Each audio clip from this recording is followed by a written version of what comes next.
Say her name, say her name, say her name. She cannot be forgotten by us. Say her name, say her name, say her name, say her name. Say her name, say her name, say her name. She cannot be forgotten by us. Say her name, say her name, say her name, say her name. Put her name in the air. Put her name in the air. Put her name in the air. Put her name in the air. Say her name. Say her name. Say her name. Say her name. She cannot be forgotten by us. Say her name. Say her name. Say her name. Say her name. Say her name. Say her name. Say her name. She cannot be forgotten by us. Say her name. Say her name. Say her name. Say her name.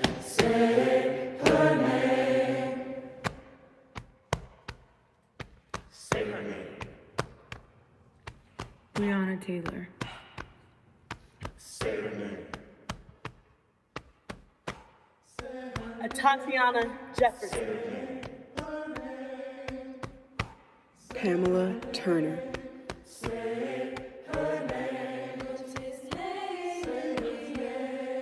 Philando Castile.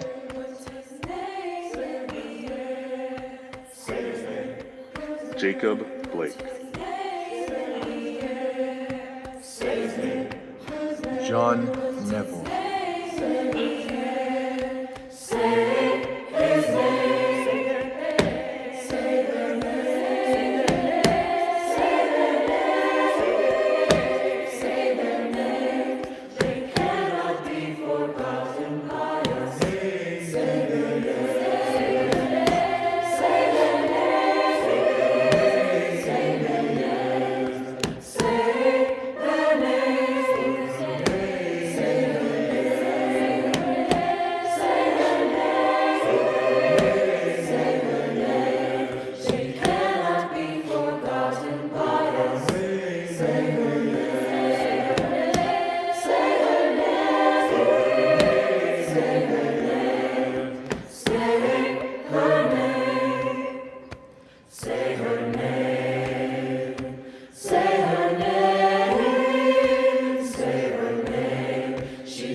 Good afternoon, and welcome to the Slavery, Race, and Memory Project's annual commemoration of the enslaved.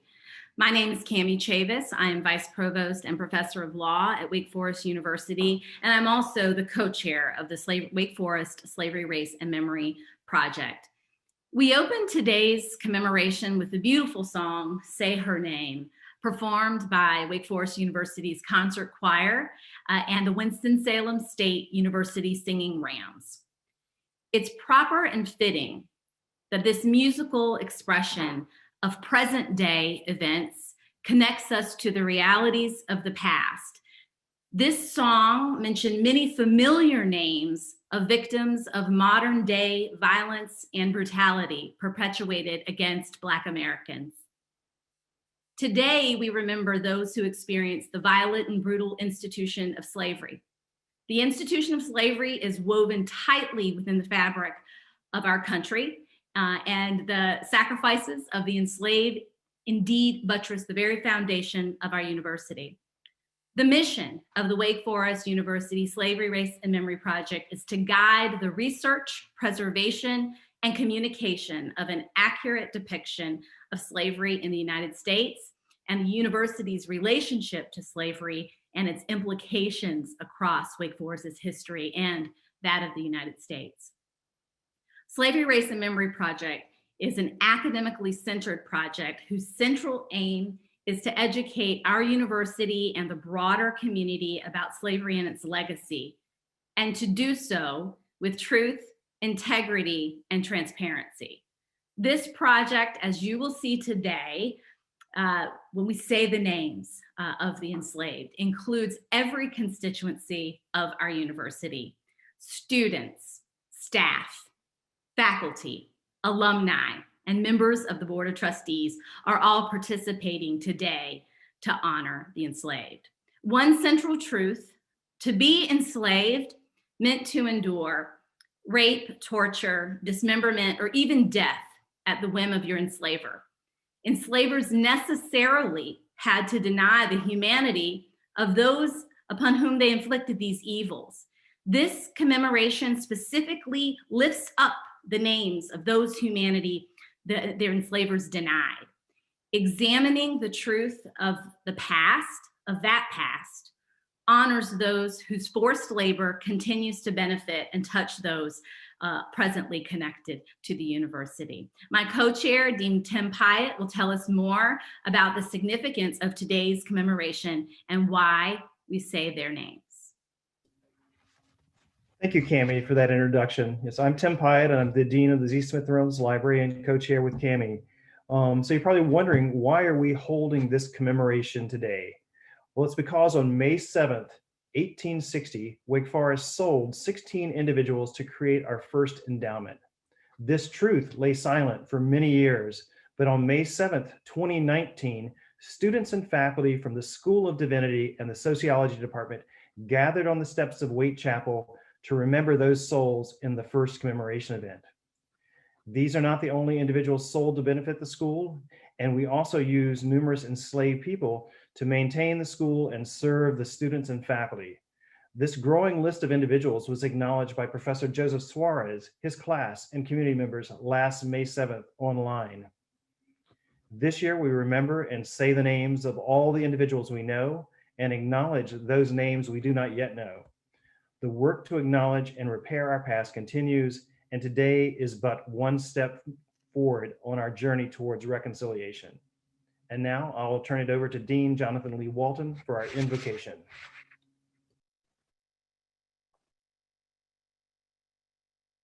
My friends, let us assume a posture of prayer, meditation, and/or reflection. O God of truth and justice, we gather today to honor, affirm, and solemnly celebrate the humanity of those whose lives were sacrificed for this institution on May 7th, 1860. We realize that any recognition in death is an insignificant recompense for the dehumanization that they experienced in life. But yet, God, we come. We gather, we honor, we name. We gather today to expand and challenge our own conception of pro humanitate, for humanity. We repent, O God, for the exclusive ways we have defined humanity in the past and the continued ways we privilege the humanity of some and thus diminish the humanity of all. And we pray for descendants, known and unknown, of those whose lives were forever transformed by the unjust actions of this institution's founders. Have mercy on them, O God, wherever they may be right now.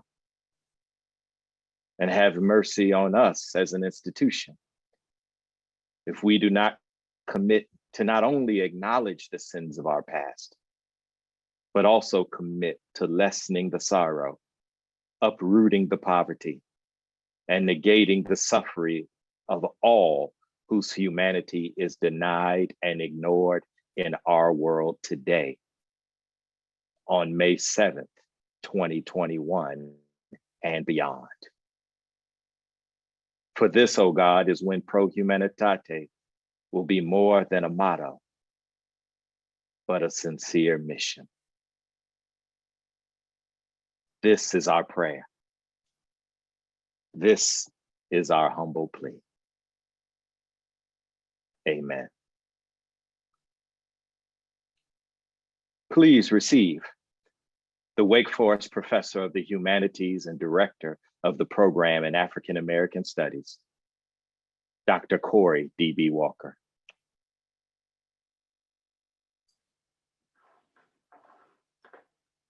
Thank you, Dean Walton. One who would understand the history of Wake Forest College must have some knowledge of the social, economic, and educational conditions out of which it arose. This is the first sentence of the first paragraph of the first chapter in the multi-volume history of Wake Forest University. 3 sentences later, we read the following. The census of 1830 showed in the state 403,295 whites, 19,543 free Negroes, and 245,601 slaves. In as many as 20 counties, the Negroes outnumbered the whites. The history of Wake Forest University is inextricably intertwined with the institution of chattel slavery. Our official history begins with this context. However, all too often, we have chosen to narrate our history without heeding the message contained in the first sentence of the first paragraph of the first chapter of our institutional history. One who would understand the history of Wake Forest College must have some knowledge of the social, economic, and educational conditions out of which it arose. Yet with today's ceremony, we chart a new and truer course for our university. We choose now to recognize the full import of the first sentence of the first paragraph of the first chapter of our institutional story. We choose a fuller history, a more complete history, one which confronts and attempts to meet the challenge of understanding the social, economic, and educational conditions out of which Wake Forest arose. Those conditions are bound to the lives, histories, and legacies of 6 men, 7 women, and 3 children sold at public auction on May 7th, 1860, as part of the first bequest to the university. The first bequest that was made in 1836 to create a permanent fund for poor and indigent young men destined for the ministry. This bequest consisted of property, a plantation, houses, lots, and a dozen Negro slaves. These are the social, economic, and educational conditions out of which our Wake Forest arose. Yet, the etymology of the term bequest has an older meaning. That meaning is to say or to speak. It is this sense that we, as heirs to this bequest, are gathered here today to say their names, to speak their humanity, to say a fuller story, and to fully acknowledge what has been passed on to us. And our history remains incomplete. And this remembrance is not total, for memories and recollections won't give us total access to the unwritten interior lives of these people, 6 men, 7 women, and 3 children, our ancestors, our founders. One who would understand the history of Wake Forest College must have some knowledge of the social, economic, and educational conditions out of which it arose. Let us now say their names. Today, we remember the enslaved individuals who were sold by or worked for Wake Forest College, now university. These names come from the History of Wake Forest by George Pascal, archival research by Andrew Kennedy for his forthcoming book, the University Archives in the Z. Smith Reynolds Library, and from the Wake Forest Historical Museum. An 1834 Wake Forest account book shows that 4 enslaved African Americans were hired that year. The names listed were Alec, Harry and wife, Charlotte. As student numbers grew, more enslaved Blacks were hired from their owners in the coming years, including 13 in 1835, Johnson, Anderson, James, Linder, Mary, Sarah, Phyllis, Mary, Lucy, Venus, Patience, Mary, George. Another 16 were hired from their owners in 1836. Murphy, Ted and wife Amy Jones and their 2 children, Rose, Martha, Lexi, Mary Sherwood, Aggie, her children, and Miranda, Mary Harris, David, and Anderson. In 1835, John Berry, a local architect from Hillsborough, was contracted to build this large multi-storied brick complex. Berry's workforce was made up of enslaved laborers, and they were moved with him to Wake Forest during the construction process. As the college building was being completed, 2 of these enslaved African-American men were killed in a fall. We remember those 2 men whose names we do not yet know. We remember the enslaved college servant who swept and cleaned the college building. Numerous enslaved Blacks were hired for this role during the remaining antebellum period. We remember Verton and the other college servants whose names we do not yet know.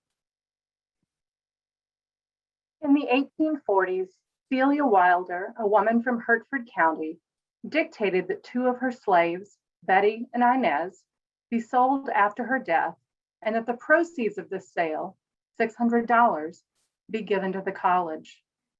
We remember Betty and we remember Inez.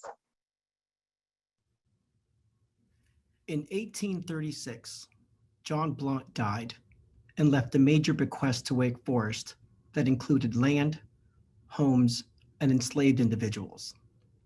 His wife, Rebecca Blunt, was given lifetime rights and remained in possession of this property and these enslaved people until her death in November of 1859. A slave auction was held on May 7, 1860, and the proceeds used to start the college's first endowment.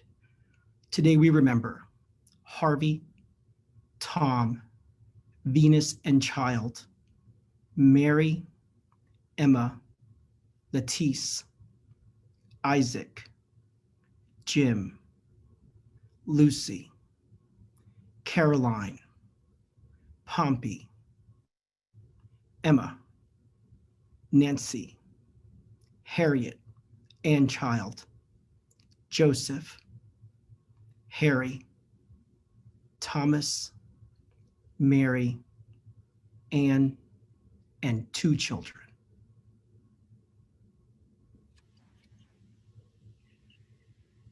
There are gaps in the archival record and sources that have not yet been brought to light.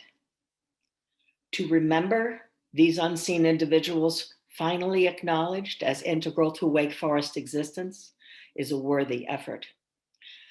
The work to honor the enslaved individuals who built and ensured daily operation of our college during the first 30 years continues. We remember those individuals whose humanity was not seen, whose names we do not yet know.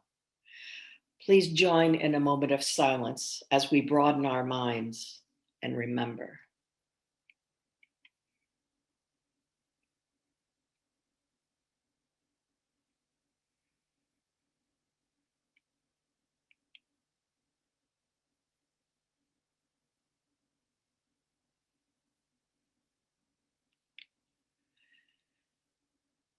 Thank you. Thank you for joining with us in this new tradition. For the last several years, Wake Forest people have worked to be more transparent in telling our history, to address racial inequity in our present community, and to reaffirm our commitments for the future. Much of the work to disentangle our history from the myths used to cover shameful acts has been done by the members of the Slavery, Race, and Memory Project, while the President's Commission on Race, Equity, and Community has tackled the ongoing inequities attributable to our failure to let go of those myths over the intervening centuries. Last summer, in the midst of the pandemic swamping normal operations, as a commitment to our future, President Hatch recognized that it was time to develop a plan to take action on the findings uncovered by the Slavery, Race, and Memory Project. To make that possible, he appointed the Advisory Committee on Naming to reflect the various constituencies of Wake Forest system of shared governance. Under our shared governance, responsibility for carrying out the school's mission is shared among a board of trustees, administration, and faculty.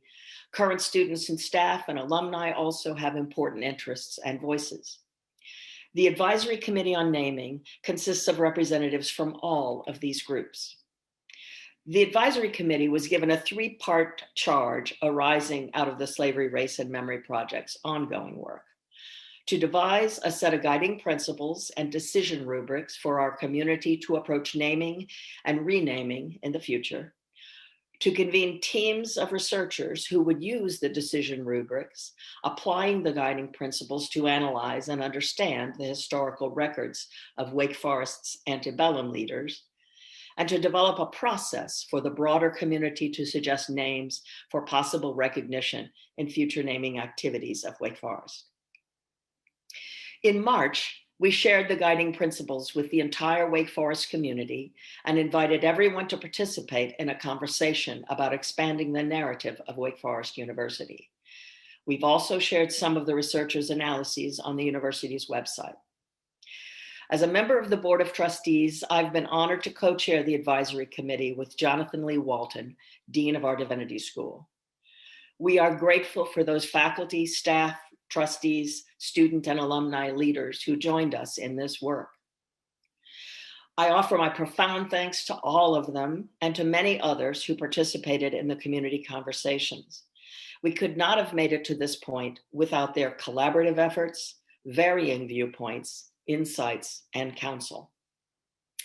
It was our former professor, Maya Angelou, who said, "Do the best you can until you know better. Then when you know better, do better. Thanks to the research and work of the Slavery, Race, and Memory Project, we know better. Although there is more work to do, we can now do better. At the April trustee meeting, the Advisory Committee on Naming presented our work and discussed actions that might help our community to expand the narrative of the university. Recently, I had the opportunity to join with President Hatch and leaders of the Board of Trustees to record an important announcement about where we go from here as we gain greater understanding of our past and work to live up to our aspirations for the future. We share that with you now.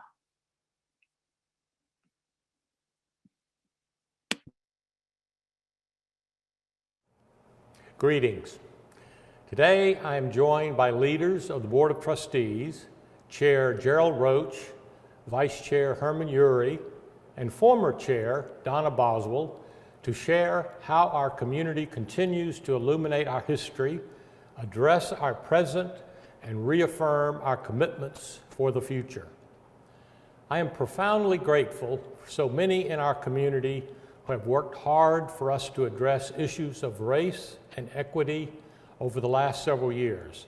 The President's Commission, co-chaired by Jose Villalba and Erica Still, the Slavery, Race, and Memory Project, co-chaired by Cami Chavis and Tim Pyatt, and the Advisory Committee on Naming, co-chaired by Jonathan Walton and Donna Boswell. There have been scores of people involved in these efforts, and to all of them, I offer heartfelt thanks. Most recently, the Advisory Committee on Naming has been examining meaningful ways to contextualize, remember, and honor significant figures in Wake Forest history. Trustees, administrators, faculty, staff, students, and alumni have come together to discuss how we can expand the narrative of the university. Their work has widened our understanding of the context of how our institution was started and under what circumstances it operated in the antebellum South. As we consider our history, especially the antebellum period of our history, I would like to give a backdrop of how, in general terms, we should think about history and the past. I see 5 guideposts for us as we explore history and the past. We need a self-conscious reckoning with the past. We need to avoid the false dichotomy of our 2 dominant narratives. We need humility and empathy to fully explore history. We need to accept that people of goodwill may disagree with our position, and we need to preserve hope. First, we need a self-conscious reckoning with the past.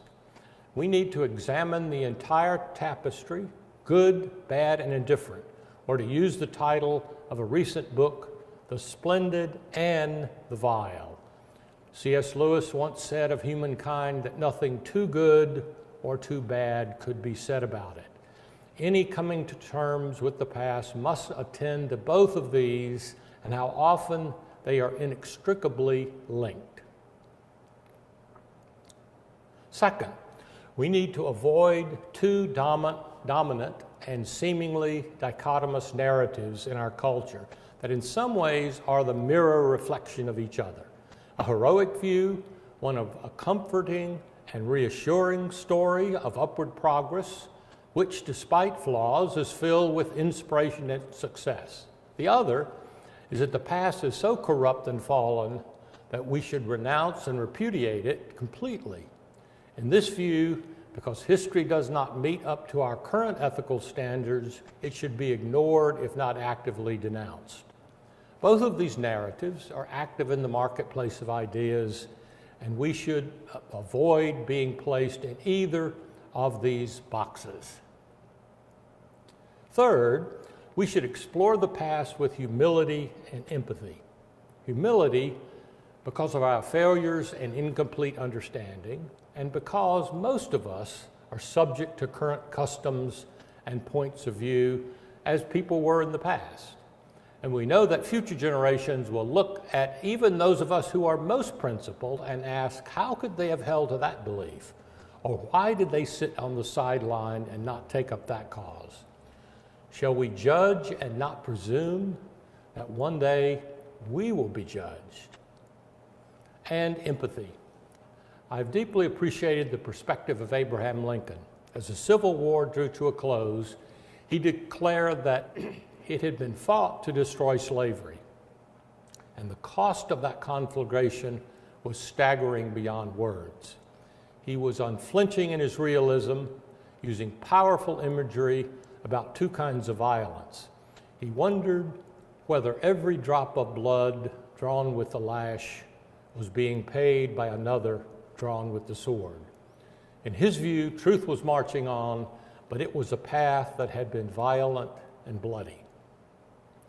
Yet even in saying this, in his second inaugural, in the very next sentence, he held out an olive branch of empathy and hope and forgiveness. With malice towards none, he said, with charity for all, with firmness in the right as God gives us to see the right, let us strive to finish the work we are in, to bind up the nation's wounds, to care for him who shall have borne the battle, and for his widow and orphan, to do all which we may to achieve and cherish a just and lasting peace among ourselves and with all nations. We owe the same deep human connection to our ancestors, even if we cannot honor all that they stood for or all that they did. Fourth, people of goodwill disagree on how to adjudicate these complex matters. Everyone comes to this discussion with their own perspectives, experiences, and ideals. Many times, people join this conversation from various positions and places. The New York Times columnist Bret Stephens, in writing about which statues should fall and which should remain, concluded in this fashion: a great debate about who should remain on which pedestals can be a healthy one. The right's idea that we must preserve the worst figures to protect them does not make sense. The left's idea that we should bring down the best because we know who they were at their worst is also flawed. An intelligent society should be able to make intelligent distinctions. In making our own judgments about the names on buildings and in other places within the university, we are called upon to make intelligent distinctions. And people of goodwill may disagree about exactly where lines should be drawn. Fifth, we need to fight to preserve hope. We need to tell a more inclusive story and to refrain from honoring certain figures in that story. We must not do so in anger and resentment. We have hope that a more nuanced and complete history will point to a more welcoming and hospitable community that we are committed to building. With this framework in mind, and with the work of the Advisory Committee on Naming available and made public on our website, the university trustees recently discussed how we remember, acknowledge, and honor our history. Together, we want to remember and recount the full story that despite their differing moral views, all four antebellum presidents, Samuel Waite, William Hooper, John Brown White, and Washington Manly Wingate, gave service to Wake Forest out of their belief that education was a vehicle for engaging human minds and improving the life of one's community. We acknowledge that expanding the narrative of the university allows us to discuss with transparency the greater Wake Forest story. By truly understanding our history, we reaffirm our predecessors' belief in the power of education and help broaden their empathy for all human beings. We want to honor and follow the path charted by many students and faculty who have helped broaden our view of humanity, especially during the Civil Rights Movement. They demonstrated the ability of Wake Forest to deepen and expand the commitment to an education that benefits our world by challenging the beliefs that limited our predecessors. In order to truly expand the narrative of Wake Forest, not erasing the past, but building on it to understand both the good and the bad, we are taking critical steps to name, honor, and remember. These actions represent the principal way the university intends to come to terms with its antebellum heritage. With the full support of the University Board of Trustees, we will rename Wingate Hall to May 7th, 1860 Hall. By renaming this building, we acknowledge the university's participation in slavery and reminded of this period of our history, and remember those who served the institution against their will and whose lives were even further diminished by Wake Forest actions on May 7th, 1860. Additionally, we will create a memorial that provides context and greater understanding of our university's antebellum history. It will recognize those who, across much of our story, have been erased or invisible. I want to thank all the members of this community who have sought to create a deeper understanding of our story, the good and the bad. Through these steps, all of these efforts, we will continue to become a place that learns to live more fully and inclusively pro humanitate. And in doing so, we narrow the gap between the ideals we profess and the lives we lead. Thank you.